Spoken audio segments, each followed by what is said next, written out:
Hi everyone. Just one thing I want to say really about Bowie knives. So this is a replica from Hanway, but it's a fun little toy. I got it quite cheap, and it is very sharp. The thing that I really want to say about Bowie knives is that in Hollywood and modern perception, there's the idea that the Bowie knife is a massive knife. And if you look at maybe Rambo or anything featuring Dolph Lundgren or someone like that, people seem to think that a Bowie knife, they've confused a Bowie knife with a machete.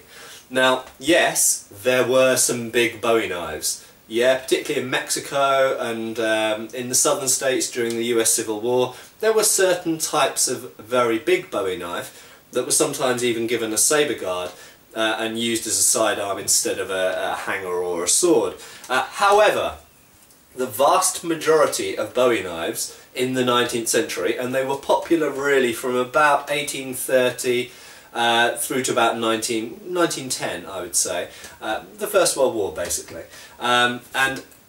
They were produced in huge numbers actually in England, in Sheffield, because Sheffield at the time, much like Solingen in Germany, was a knife producing centre, one of the knife producing centres of the world, and Sheffield produced a huge number of Bowie knives for the American market and for the British and European market as well. They were bought in Europe, but they were shipped out in huge numbers to America and bought up over there, and Sheffield Bowie knives had a good reputation. But the vast majority of them are about this size or smaller. Okay, most of the Victorian examples that you will come across, and because I collect and buy and sell antique swords as a hobby, I do come across lots of antique Bowie knives. I don't have one to hand, I don't think, at the moment.